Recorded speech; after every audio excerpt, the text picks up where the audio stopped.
हमारे प्यारे प्रशिक्षुओं, कोरोना वायरस के महामारी के कारण हम सभी संघर्षपूर्ण जीवन व्यतीत कर रहे हैं। इस संघर्ष में हमारी विजय निश्चित है, जिसके कारण हमें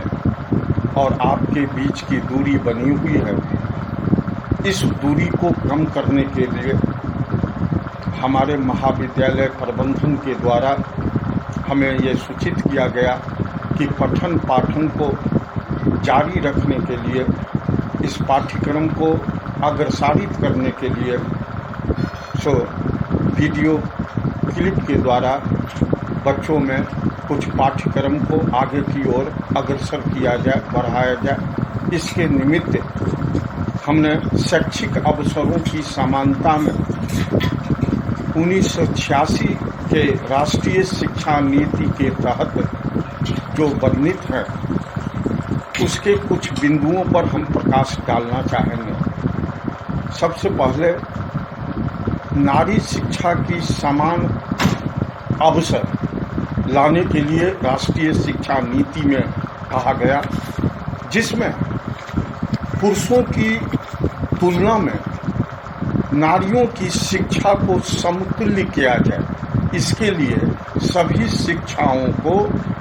चाहे वह तकनीकी शिक्षा हो, चाहे वह व्यावसायिक शिक्षा हो, चाहे वह वैज्ञानिक ढंग की दिए गए कार्यों की शिक्षा हो, सभी शिक्षा को एक रूपता लाने के लिए जो स्त्रियों की शिक्षा में बल मिलता हो, उसको अग्रसारित करने का प्रयास किया गया है। इसके तहत जो है हमारे सरकारों के द्वारा भी, हमारे समाजों के द्वारा भी और हमारे अभिभावकों के भी जन आकांक्षाओं में जिस तरह से वृद्धि हुई है कि लड़कियों की शिक्षा आगे बढ़े, इसके लिए जो प्रयास किए जा रहे हैं, जो राष्ट्रीय शिक्षा नीति 1986 में वर्णित है कि किसी भी विद्यालय, महाविद्यालय या किसी भी तकनीकी संस्थान हो या व्यावसायिक संस्थान हो, इस सभी में लड़कियों की नामांकन और दाखिला अधिक से अधिक रूप में हो और वो समाज के मुख्य धारा में जुड़े। राष्ट्रीय शिक्षा नीति 1986 के तहत शैक्षिक अवसरों की समानता के लिए मैं दूसरी कड़ी में हम अनुसूचित जातियों के छात्रों के लिए विशेष सुविधाओं पर जिक्र करेंगे, जिसमें 1986 के राष्ट्रीय शिक्षा नीति में ये स्पष्ट किया गया कि जहाँ पर अनुसूचित जातियों के वर्गों का घना आबादी है या विशेष तौर पर वो लोग जहाँ रहते हैं, वहाँ पर विद्यालय खोला जाए और वहाँ पर जैसे शैक्षिक संस्थान हुए, प्रौढ़ शिक्षा का कार्यक्रम हुआ या आंगनबाड़ी की जो कार्यक्रम चलती है, वैसे स्थानों को चिन्हित कर उस जगह पर विद्यालय को खोला जाए ताकि अधिक से अधिक बच्चे उससे लाभ उठा सकें। और अनुसूचित जाति के बच्चों में भी बहुत ऐसे जो हैं जो अपने अभिभावकों के साथ अपने उद्योग में, जैसे कोई सफाई कर्मी है, कोई चर्म उद्योग का, चमड़े के उद्योगों का काम करता है, तो ऐसे लोगों के लिए विशेष छात्रवृत्ति योजना प्रदान की जाए बच्चों के बीच, ताकि वो विद्यालयों से जुड़ सके और जुड़ने के साथ उसका पठन पाठन भी सुदृढ़ रूप से चल सके। और है कि बहुत ऐसे जगह हैं जहाँ की आबादी है, घना आबादी है, वहाँ पर अनुसूचित जातियों की संख्या अधिक है। यदि विद्यालय नहीं है तो विद्यालय की स्थापना की जाए। पूर्व प्राथमिक विद्यालय है, उसके बाद प्राथमिक विद्यालय है। ऐसे स्थापना करने से उन लोगों के बीच में शिक्षा के प्रति जागरूकता की भावना बनेगी और वह शिक्षा से अपना जो है ज्ञान के अवसर बढ़ा सकेंगे, ताकि वह विद्यालय में आने से उनका जो कार्यक्रम है, उनका जो पेशा है, वह भी बाधित नहीं होगा। निकट में विद्यालय रहने से उनकी व्यवस्थाओं में, उनके पारिवारिक व्यवस्थाओं में और जहाँ पर वो विद्या अर्जन करेंगे, वहाँ दोनों के बीच में तालमेल बनी रहे। और ऐसी भी सिफारिश की गई थी 1986 में शैक्षिक अवसरों की सामान्यता लाने के लिए राष्ट्रीय शिक्षा नीति में कि विशेष तौर पर अनुसूचित जाति के वर्गों में भी शिक्षकों की नियुक्ति की जाए। इसके लिए ऐसी प्रावधान बनाया जाए कि उस जाति के लोगों में से भी अध्यापक को समायोजन किया जाए, उनकी नियुक्ति किया जाए, ताकि उन लोगों में, उनके समाजों में इस तरह की जनभावना की विकसित हो कि पढ़ने से हम एक अच्छे काम कर सकते हैं, अध्यापक बन सकते हैं। इसके लिए उसमें इस तरह की सिफारिश की गई थी कि शिक्षकों की नियुक्ति भी की जाए ऐसे वर्गों से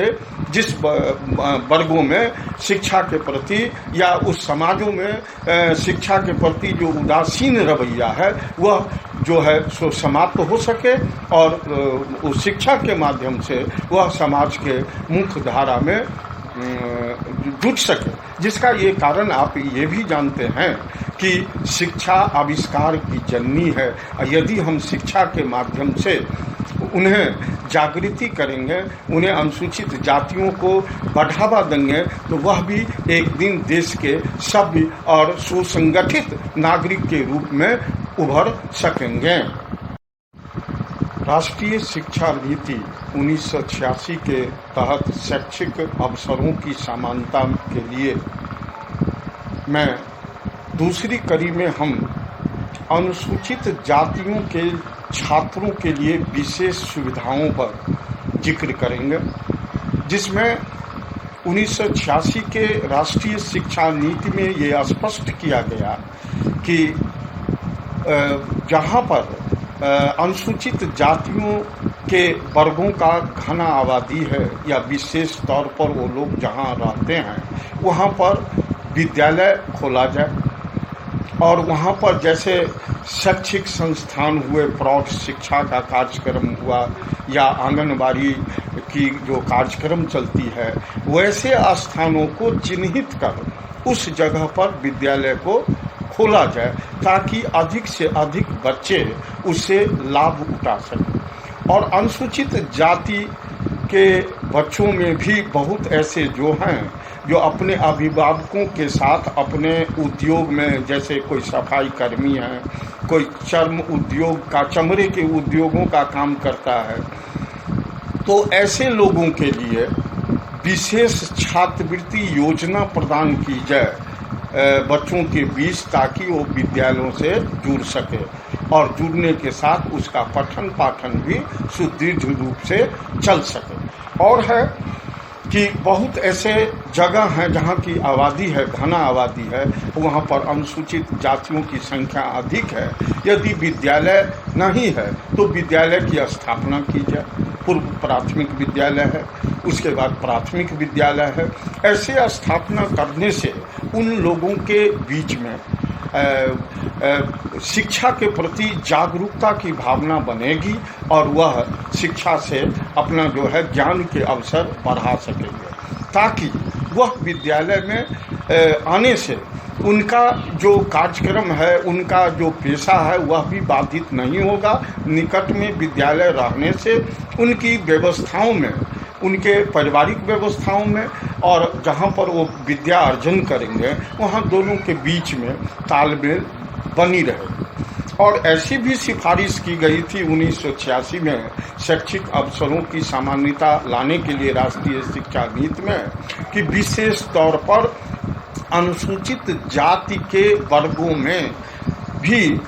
शिक्षकों की नियुक्ति की जाए। इसके लिए ऐसी प्रावधान बनाया जाए कि उस जाति के लोगों में से भी अध्यापक को समायोजन किया जाए, उनकी नियुक्ति किया जाए, ताकि उन लोगों में, उनके समाजों में इस तरह की जनभावना की विकसित हो कि पढ़ने से हम एक अच्छे काम कर सकते हैं, अध्यापक बन सकते हैं। इसके लिए उसमें इस तरह की सिफारिश की गई थी कि शिक्षकों की नियुक्ति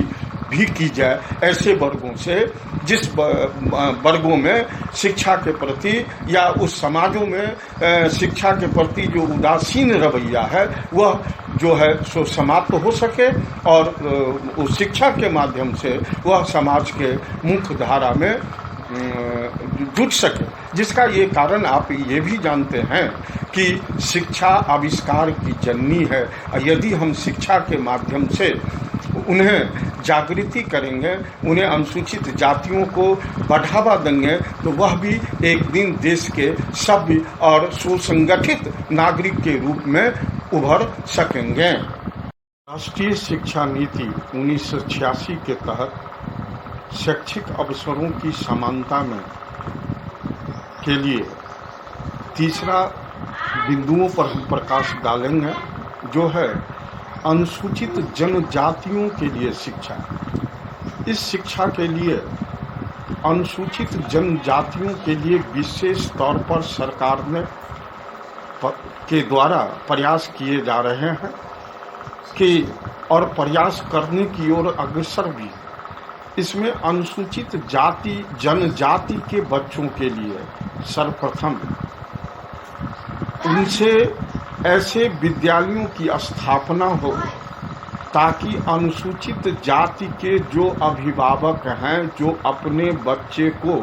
अपने व्यवसाय से जोड़े हुए हैं, उन्हें कठिनाई उत्पन्न नहीं हो। इसके लिए कहा गया कि बहुसंख्यक आबादी जहां अनुसूचित जनजाति की है वहां विद्यालय की स्थापना हो, वहां पर कुछ ऐसे शिक्षा के केंद्र खोले जाएं। जैसे बहुत तरह के एजेंसियां अभी काम कर रही है ज्ञान को आगे बढ़ाने के लिए, शिक्षा को अग्रसर करने के लिए। इस एजेंसियों को वहां एक प्राथमिकता तौर पर दायित्व दी गई कि आप ऐसे जगहों पर इन लोगों के बीच में पहुंचे कि और उन्हें शिक्षा के प्रति जोड़ें और जोड़ने के साथ उन्हें ये बतावें कि शिक्षा ही एक माध्यम है जो आपको विकास के गति को भी आपके विकास की गति को आगे की ओर ले सके, बढ़ा सके, आप समाज में आपको मुख्य धारा में जोड़ सके। इसके लिए सरकार के द्वारा अभी भी भिन्न भिन्न तरह के छात्रवृत्तियां बच्चों को दी जाती है। खासकर उन बच्चों को